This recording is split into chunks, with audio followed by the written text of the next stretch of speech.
저희 정경 선생님 대학에서 그 학생들 관련 전공이 또 문예창작이잖아요. 네네. 그럼 대학에서의 그 학생들 예비 문인들 상황은 어떻습니까? 아까 그 사회적 소외 이렇게 말씀하셨는데 오창원 선생님도 말씀하셨고 사실 문학이 옛날에 오피니언 리더였다면 그래서 이제 그 가라타니 고진이 말한 그 국민국가 형성에 있어서 중요한 공감력을 만들어주고 사회적 어떤 연구혁명을 이끌어가는 중요한 동력이었다면 사실 지금은 원 오브 댐이 됐잖아요. 그리고 그냥 그래도 된다고 생각합니다. 다른 방식으로 소통을 하고 또 그게 다른 힘으로 이끌어가면 괜찮다고 생각을 하는데 문제는 이제 그거에 비해서 그 대학 제도나 아니면 학교 교육 제도 같은 게 너무 늦잖아요. 그래서 비대하게 여전히 남아있고 아까 문단 안에서도 문학상 너무 많고요. 문학제도 너무 과잉이잖아요. 근데 그것들을 조금 더 어떤 식으로든 정리 내지는 해야지 지금 뭐 학교에서 교육받거나 아니면 작가를 하는 사람들도 거기에 발맞춰서 뭔가 변신해 나가지 않을까라는 생각도 들고 저는 몽창과에 있지만 사실 문학을 열망해서 들어온 학생들이 100%는 아니에요. 한 50% 정도도 안 되는데 거기에서 끝까지 이제 대학 졸업할 때까지 문학적 열망으로 뭐 시소설 뭐 창작하는 친구들은 20% 정도는 될까? 왜냐하면 아까도 말씀드렸듯이 문학이라고 하는 게 어느 사이에 이제 독자 발굴의 시대가 돼버렸고 독자가 없어요. 그리고 독자들의 글쓰기 수준이 너무너무 높아요. 블로그들 보면 브런치 보면 글 못 쓰는 사람이 어디 있어요. 그런데 꼭 그게 문학일 필요가 없잖아요. 아까 글 아니면 뭐 책 이거이면 되지. 근데 이게 픽션화되고 허구화된 어떤 그런 것들을 기회를 가지고 쓰고 읽을 필요는 없는 시대가 됐다고 저도 생각을 하고 학생들도 그렇게 교육을 하면 안 된다고 생각을 하는데 이제 그래서 많은 친구들이 이게 이제 그 고급 예술로서의 문학 창작 교육보다는 그냥 하나 이것도 대학에서 이제 문예 창작을 한다는 것은 이후에 생업하고 관련되는 거잖아요. 웹소설이나 아니면 그쪽으로 많이 또 하더라고요. 근데 그걸 뭐라고 할 수가 없는 게 맞아요. 아까 말씀드린 대로 문학 인구가 축소되고 있고 그리고 그거는 우리나라뿐만 아니라 전 세계적인 현상이고 저번에 임영원 선생님 신문 칼럼에 쓰셨던데 일본에 3%인가요? 그 독서 인구가 있다면 문학 인구가 있다면 그건 유지될 수 있고 우리나라도 뭐 그런 식으로 계산을 하셨잖아요. 근데 저도 전적으로 동감을 하는 게 독일이나 다른 데도 마찬가지로 문예지가 그렇게 많지 않아요. 영국도 그렇고.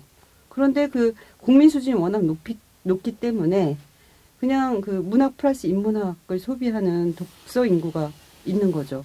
근데 그 정도의 몇 프로의 인구들이 그걸 유지해 간다면, 수준을 유지해 간다면 그걸로 충분하다고 생각하고, 그리고 그 문창과는 아니면 문학 예술에서 배출된 사람들이 약간 좀 아방가르드하게 좀 더 바꿔야 된다고 생각해요. 그러니까 유미주의로 이렇게 들어가는 게 아니고, 예? 고립이나 이렇게 되는 게 아니고, 조금 더 확산시키고, 사회를 더 미확화하고, 약간 이게 뭐 혁명이면 혁명인데, 그런 방식으로 조금 더 해야 되지 않을까. 저도 약간 좀 첨언하면, 사실 근본적으로는 사실 공감하거든요. 선생님 말씀에. 사실 그게 문학 생태계죠.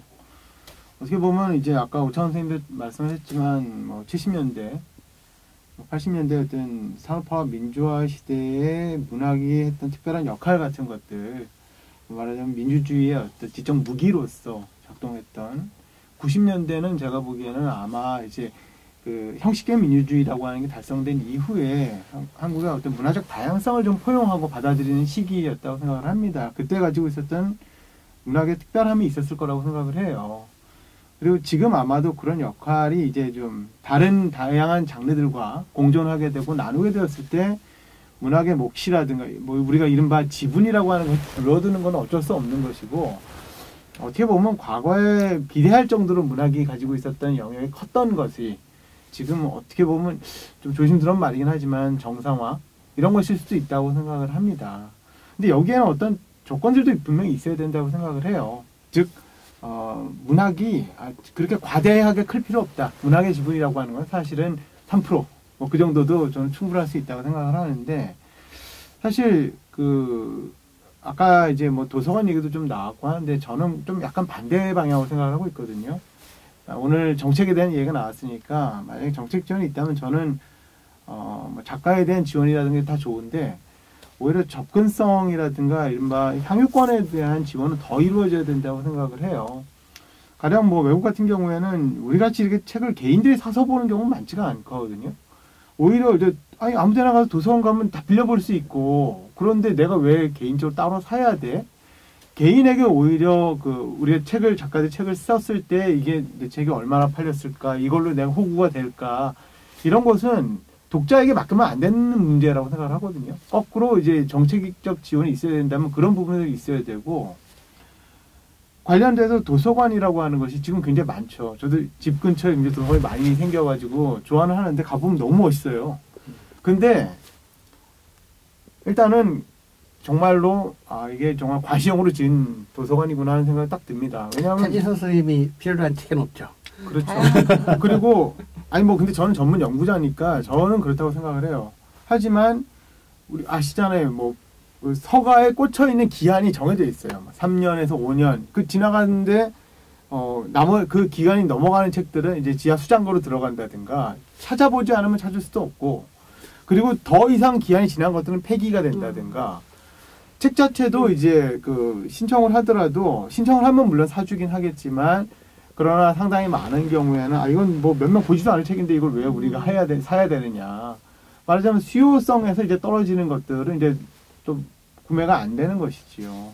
그랬을 때 우리가 이제 생각하는 다소가 이제 좀 걱정스러운, 아까 처음 얘기 나왔던, 말하자면 이제 많이 사람들이 빌려보기 때문에 그만큼 이제 좋은 인식을 이룰 수 있는 도서관에 그런 부분들이 그런 책들만 들어가게 된다면 우리가 생각하는 다양성이라고 하는, 생태계의 다양성이라고 하는 것은 좀 생각해 보기가 좀 어렵지 않을까 하는 생각도 분명히 있습니다.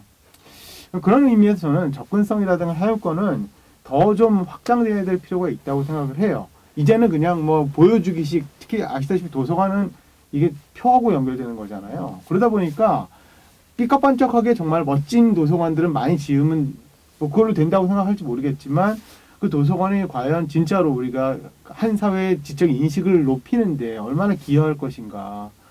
뭐 그런 것도 이제 많이 줄었다고 생각하지만, 뭐 시험 기간에 애들 들어가서 공부할 수 있는 독서실 용도로 도서관을 만든다든가, 이런 것들도 많이 좀 이젠 지양돼야 될 거라고 생각을 합니다. 그것 때문에 정작 난 도서관에서 책을 보고 싶다라고 하는 사람들에겐 큰 기회가 열리지 않는 것도 있거든요.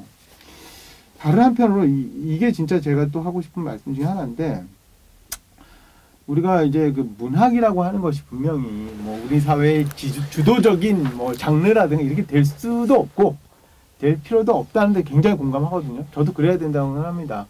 근데 이게 이제 우리가 교육 현장에서도 그렇고 일반 독자들과 만나서 이야기할 때 가장 많이 나오는 것 중에 하나가 문학 죽으면 죽는 거지 뭐. 맞다고 생각을 해요. 그럼 왜 해요? 글 쓰고 있는 사람들 굉장히 모욕적인 얘기 아닐까요? 그런 것들은. 글 읽는 사람들에게도 당신은 지금 별 필요 없는 짓을 하고 있습니다가 될 수도 있다고 생각을 해요. 그리고 이제 무엇보다도 우리가 가령 작가들에 대한 지원에서도 여기 다들 힘이 많이 들어가시잖아요. 그랬을 때 요구사항이랑도 상당히 배치가 돼요. 필요 없는 짓을 지금 돈 주고 하라고 하는 것이 되고 있으니까. 그게 작가들에 대한 얘기도 될 뿐만 아니라, 그러면 이런 뭐 글 쓰는 사람이라든가 문학 정책에 대한 이른바 지원이라고 하는 것을 요구할 이유도 없죠. 왜냐하면 일반 회사원들에게 지원 안 해주냐에 똑같은 이유로 작가들에게 혹은 문학에 대해서 어떤 지원이 이루어지기 위해서는, 저는 그게 뭐 거기에 대한 세부적인 얘기를 지금 다 할 수는 없겠지만, 문학의 결국 가치라든가 여기에 대해서 우리가 우왕좌왕하고 있는 부분도 분명히 있다고 생각을 합니다.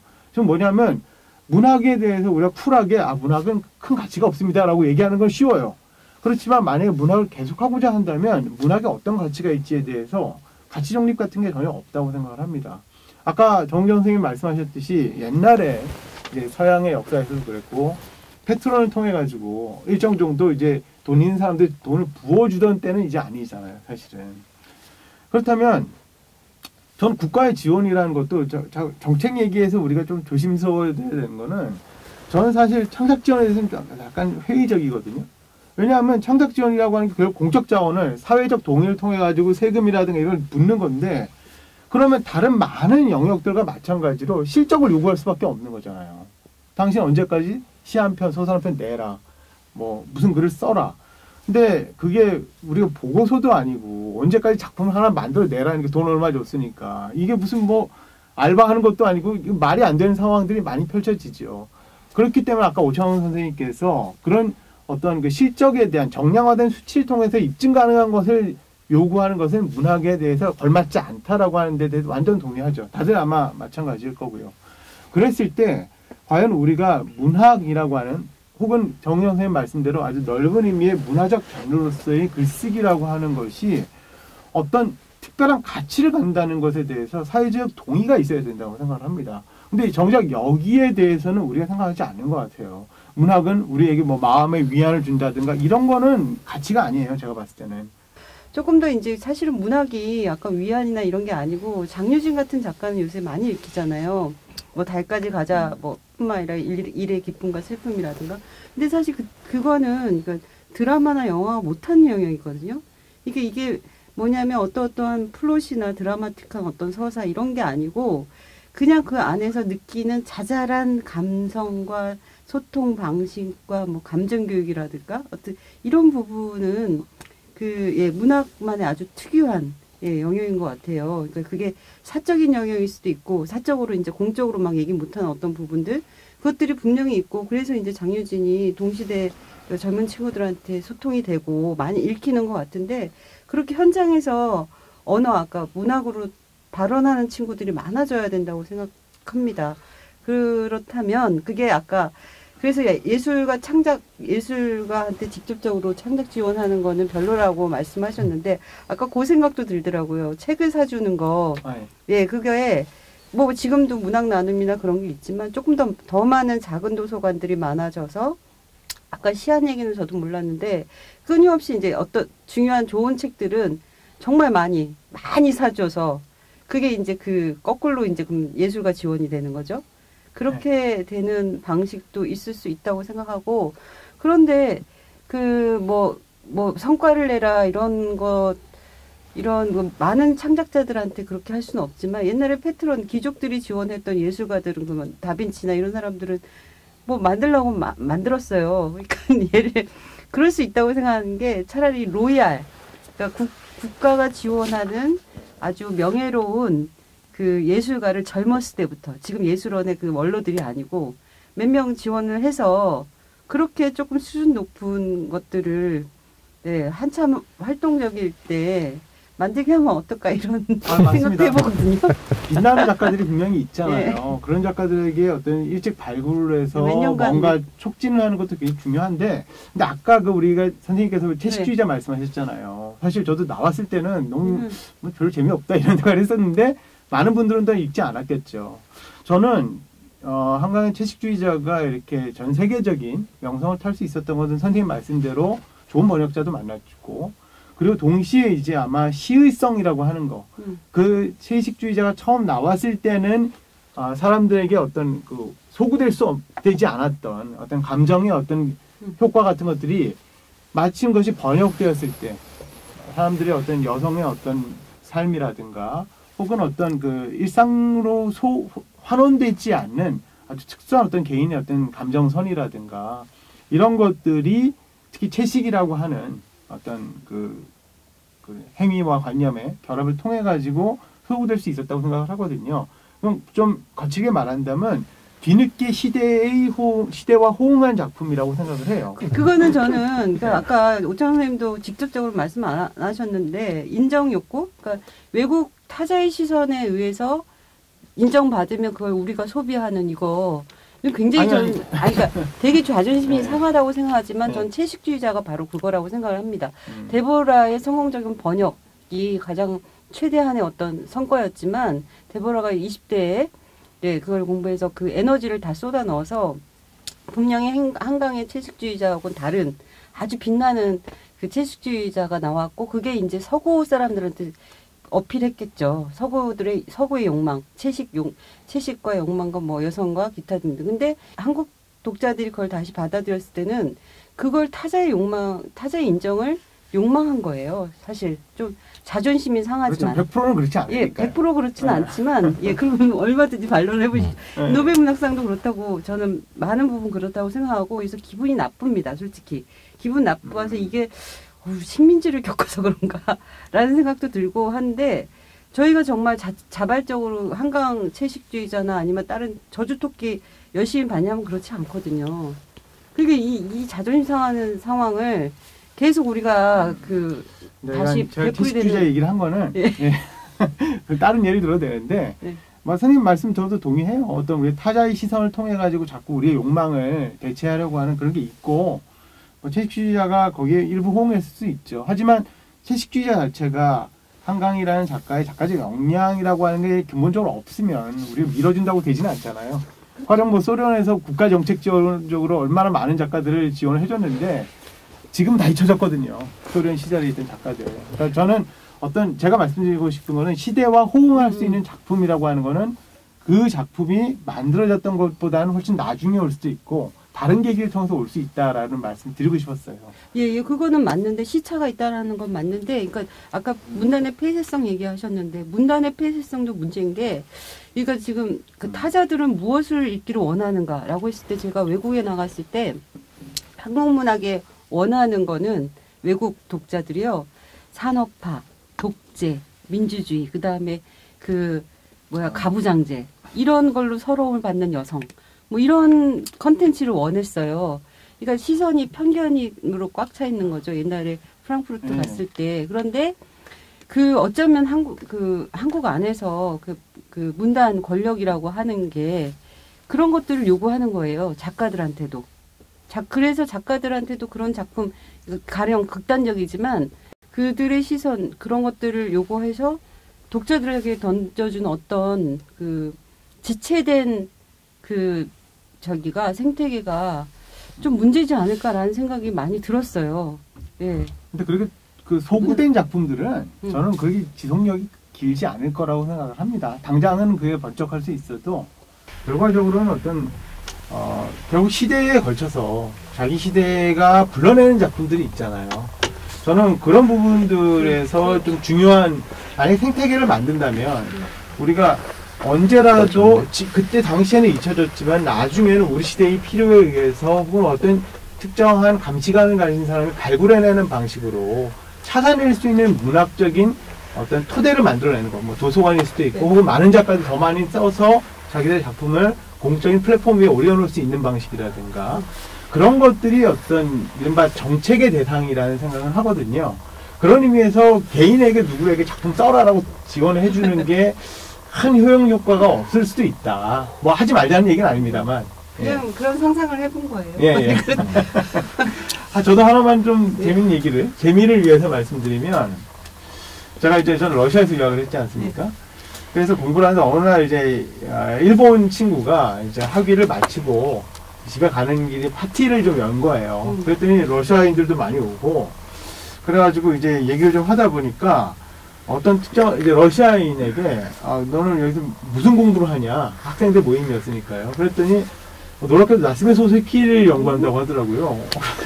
아니, 한국 사람이 나도 잘 모르는데, 어떤 계기냐 했는데, 소세키의 어떤 작품을 내가 번역된 거를 러시아말로 읽었는데 너무 감명이 있어서, 그때부터 좀 찾아보기 시작했고, 일본어도 공부하기 시작했다.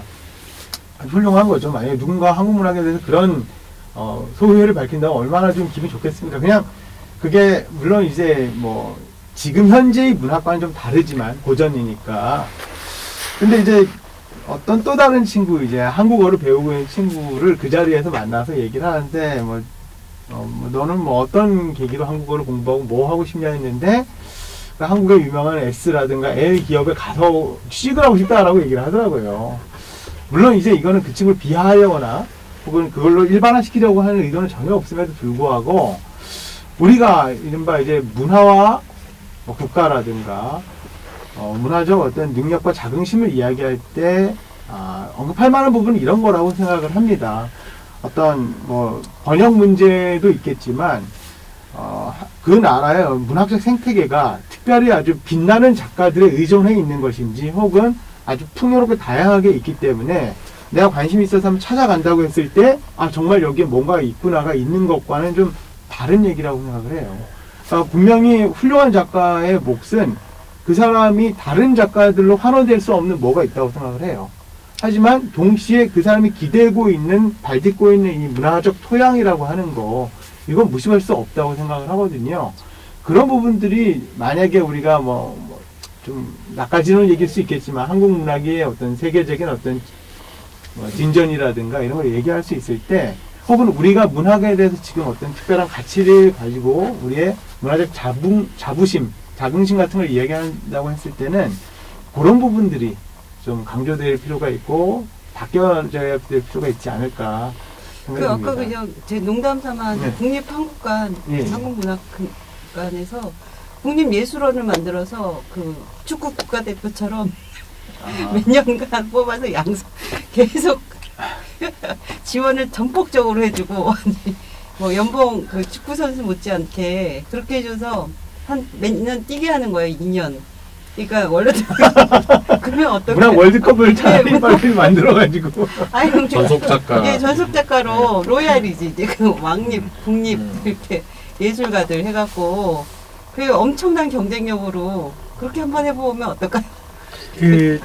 제가 처음에 얘기를 했었을 때 혹시 한국 문학 정책은 노벨 문학상이나 콩쿠르나 혹은 부커상에 초점이 맞춰주면서 K-팝처럼 K-컬처처럼 대표 선수를 만드는 데서부터 왜곡되지 않았을까? 혹은 이런 방식의 논의가 정책의 무용성 같은 것들을 팽배하게 하지 않을까라는 고민을 했거든요. 근데 근본적으로 와서 왜 문학을 하지? 라고 했었을 때 내가 해보니까 더 많은 사람들이 했으면 좋겠어 라는 게 설득력이 돼야 되거든요.